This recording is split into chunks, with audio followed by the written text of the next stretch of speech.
Okay, welcome to this first in a video series covering modeling in Maya here by Autodesk.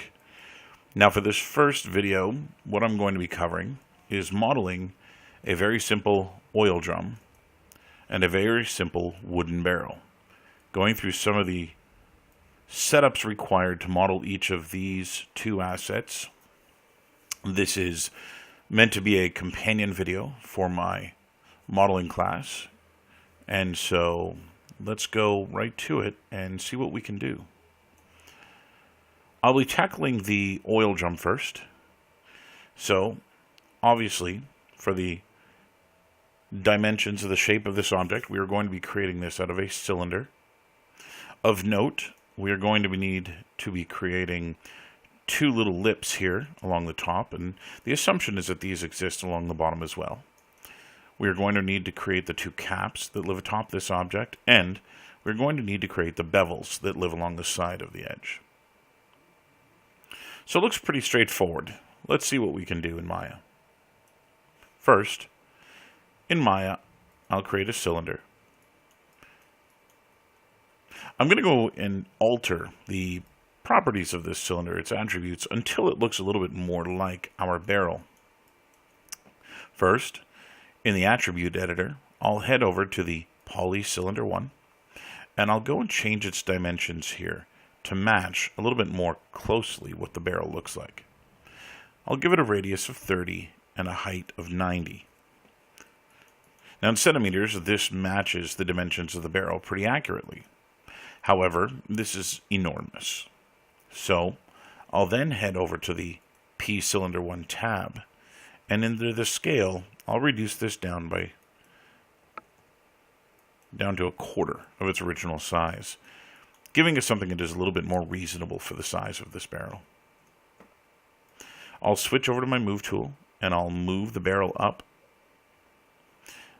And here I can see that in order to place it directly on the ground, it appears to be 11.25 in order to get this directly on the ground. Okay, we've now got our barrel placed on the ground, set at the origin. If I look at its translate here, the X and the Z are both zeroed out, meaning that this is centered in the world. The next thing that I'm going to want to do is add some more topology here in order to start creating some of the additional shapes. So we're going to need to split this height segment here into more than one segment. Right now we've only got one segment. So again, I'll head over to poly cylinder 1 in the attribute editor tab, and I'll go and increase the subdivisions in height to 3. This will change the number of polygons we get going along the height of this object. I now have a single edge, and this is going to help a lot in the creation of this thing. Next, let's begin by creating the double step that occurs at the top of this object. I'll right-click and hold down, and I'll select Face from the context menu. Here, I can select the entirety of the barrel, and then holding Shift, remove the center. This gives me both the top and bottom cap selected. Next, I'll head over to the Modeling Toolkit, and I'll use the Extrude. Now, if I go look at the bottom, I can see what I'm doing here. Now, my grid is in the way, so I'll use the Grid Display button to turn that off. Now, the icon that we're getting here is a combination of the Move, the Rotate, and the Scale. And what I want to do is I actually want to scale this inwards a little bit. Now, I can do this using the gizmo here, or I can use this using the little floating menu system that opened up. To use the menu system, I can go to the offset and click and drag out or in order to create that step. I can hit extrude again, and this time I'll take the thickness and drop it down. I can hit extrude again, and again I'll go to the offset and I'll bring it in. Extrude again, and I'll bring the thickness down. We now have the two steps. Now before I finish with the extrude tool here, I'm going to help set up what is going to become the cap for this object.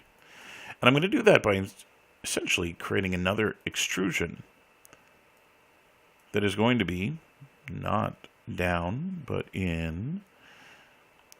And I'm going to bring this down in size until it's about the size of the cap that I want. So something about that size there. Now, if I switch over to my move tool, that will accept the changes done by the extrusion. And I can go and move this guy over. Now, again, that's doing both top and bottom of my barrel at the same time. I'll go back up here and I'll extrude again. And this time we'll take the thickness up. And that'll create the first cap for this object. Now we're going to need a second cap over on the other side. That one is going to be a lot smaller. And so what we're going to have to do here is we're going to have to duplicate this guy over to that side.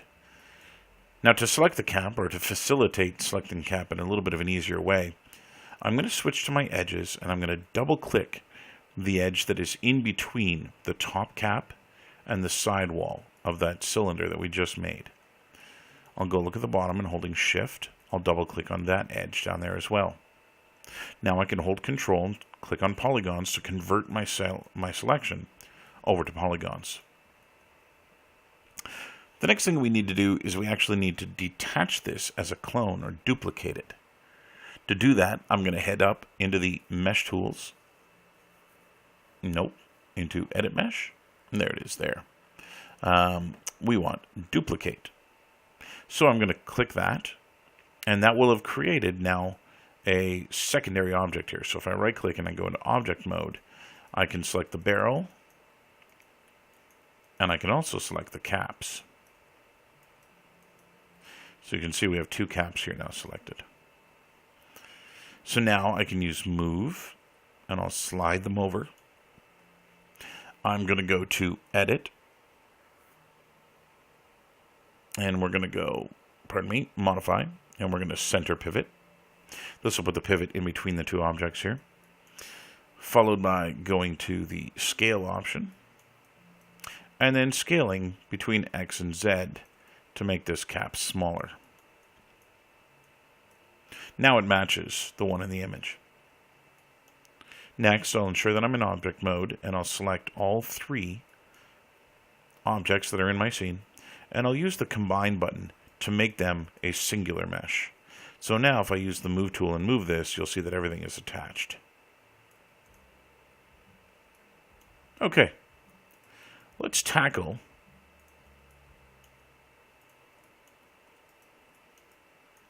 the bevels that are on the side. First, I will double click one edge and then holding shift double click the other. This will select both edges all the way around. This is called an edge ring. Next, I'll head down here to extrude or bevel, and I'll bevel them, and I just want to bevel them enough that I can see the shape of the little bevel that needs to go in there. So essentially I'm trying to split these apart from one another. With that done, I'll go back to move, and I'm going to go into face mode now. I'm going to click on one edge, and holding shift, I'll double click on a neighbor. That'll select the ring all the way around. I'll hold shift again and click on a polygon from the lower band, and holding shift, I'll double click on its neighbor to then duplicate that selection all the way around as well. Next, I'll go down to where the extrude option is, and I'll turn that on. I'll bring my thickness in, I'll bring my offset up, and I'll hit extrude again. Then I'll bring my thickness out, and I'll bring my offset down, and that'll give us the double bevel as it appears in the image. With that done, I'm going to return to object mode. I'm going to go over to my channel editor here and just show you something, in the attribute editor. Let's just show you something here with this object.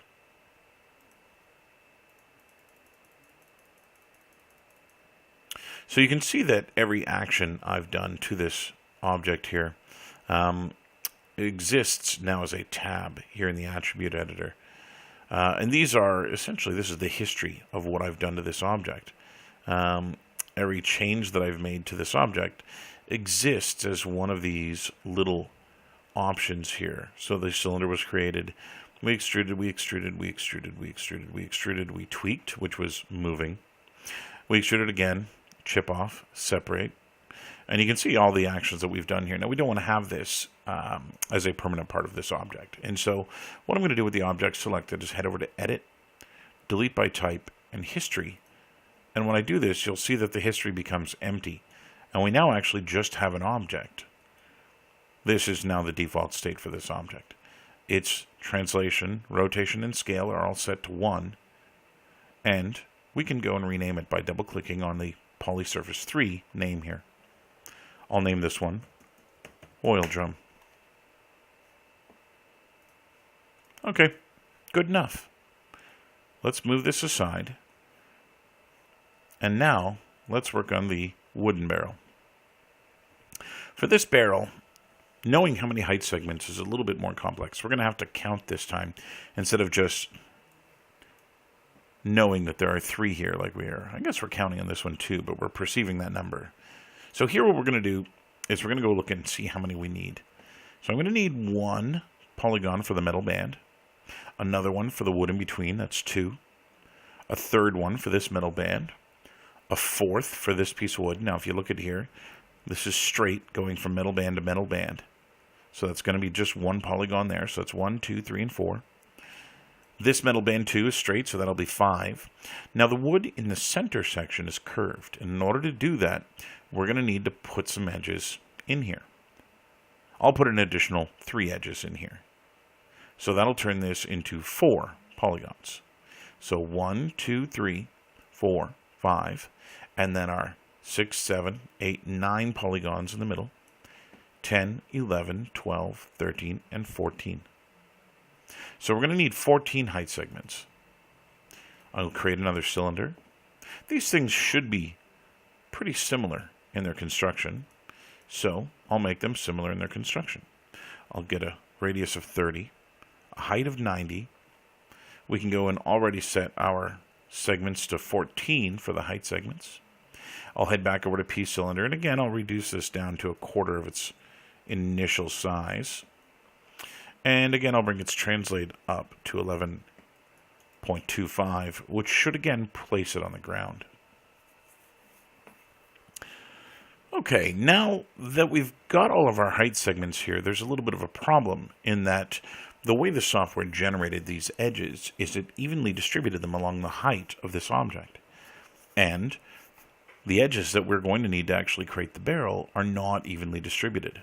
They're actually split apart in a kind of different manner here. So we're going to have to move the ones on this cylinder to match that as well. So let's go take a look at how we're going to do that here. Again, I'm going to head over to the modeling toolkit and I'll switch over to the edge section. So to do this, and I want to kind of show you what I'm going to be looking at here, I'm going to be looking at the height of this section, followed by the height of this one, and then this one. And I'm going to make these things match. So what I'm going to do is I'm going to double click the first edge and the bottom edge. I'll then enter my scaling tool and I can scale these things away from each other. The next one is quite a bit smaller, so I'll scale these ones a lot. So now my first polygon is about that tall and the next one is a little bit smaller. Since this object is symmetrical along the top and bottom, scaling them away from each other is doing both sides at the same time. This edge is probably good here, and we can go do the next one.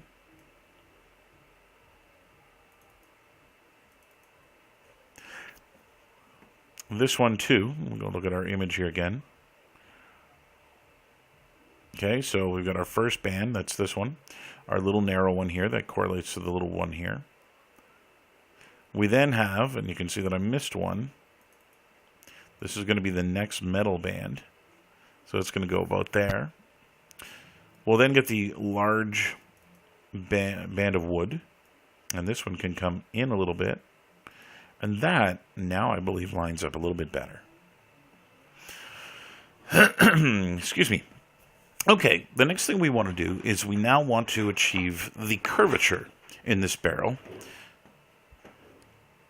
that matches the image here. So again, this barrel is curved out. So the way that I'm going to do that, I'm going to enter object mode. And up at the top, I'm going to head over to deform. And we'll go and create a lattice around this object. So I'll leave the default settings here for my lattice and hit apply. And we'll close this. And now you can see I actually don't have my cylinder selected anymore. I have a lattice around it. So were I to go into vertices, I can actually select the vertices of the lattice and not those of the barrel. What this will do is as I go and scale these out, it'll scale the barrel along with it. So there I'll scale out the middle 3 rows, followed by just a little bit more in the middle one. This will give me that perfect curvature the way that I want it to. Now to accept these changes and continue modeling, I'll select my barrel, and you can see the lattice is still there. And what I'll do is I'll go to Edit, Delete by Type, and History. And now this object has been baked down into this shape. Next thing we need to do, add some thickness to our metal bands. So I'll go to Polygons, and I'll select every row of polygons here that belongs to a metal band. So there's one. Holding Shift, I'll double click on the next one to go all the way around. Shift, double click, Shift click, Shift double click. Shift click, Shift double click, Shift click, Shift double click, Shift click, and Shift double click. These rows of polygons are the ones that are responsible for the shape of the metal bands. So here I'm going to go to Extrude, and again I'll just grab the thickness, and I'll just click and drag until I get some thickness in these things. It doesn't look too bad like that.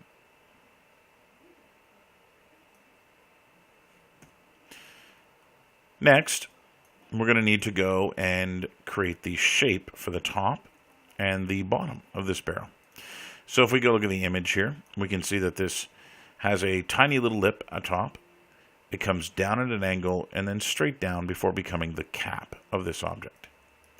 So first, we need to select the polygons that we're going to edit. And again, this is faster by selecting and shift selecting the 2 vertices that live at the center of this object. Holding Control, I can convert my section to polygons.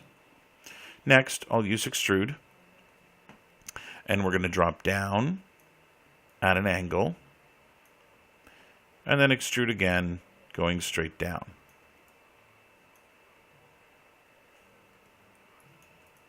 That gives us the tiny little inset, the bevel, and the extrusion. Okay, the last tiny bit of detail we need to do on this object is the cap that is at the front of this thing. Now, where we were able to create the cap on the oil drum from the top of the oil drum, because it already was cylindrical, we won't be able to create this cap out of the front of our barrel. So, instead what we'll do is we'll just create a new object. I'll go back up to my polygon modeling section and I'll create a new cylinder. In order to see what I'm doing, I'll move this guy away from the barrel. And then we can go into the attribute editor and we can start to edit this. I'm going to hit E to go into rotate, and I'll rotate it a little bit. And we can see that the rotation needed here is this one. I'm going to rotate it 90 degrees. I'll go into scale and I'll scale it down to make it match. Followed by W to bring it up and into position. And again, I'll use the X handle here to bring this inside the barrel. It looks like I might want to give it just a little bit more thickness here. There we go, something a little bit like that. The other thing is I might want to reduce the number of polygons. Again, this is a much smaller object than the barrel itself, and so it doesn't make sense to have the same number of polygons, or the equal amount of topology in a smaller object than in a larger object. So if I head over to Polycylinder 2, we can go see that there are the number of subdivisions here along its axis. And the default here in Maya is 20. And so maybe I need to bring that down to 12. And now we'll have an object that is equal in terms of its use of polygons. I'll go back into the modeling toolkit. I'll select my barrel, and holding Shift, I'll select the cap, and I'll hit combine. Now, just like we did with the oil drum, I'm going to go into the channel box for this guy, and we'll go into edit, and you can see here are his inputs that we've done. So I'm going to go to edit, delete by type, and history, and that will collapse this thing down. Next, I'll go and rename this wooden barrel. And that's it. That is the entirety of the creation of these two assets. Last thing needed to be done is just to go to File, Save As, and save your scene. Okay, so that's it for the introductory look at modeling here in Maya, completing two assets, an oil drum and a wooden barrel. I hope this video has been helpful, and we'll see you next time. Bye now.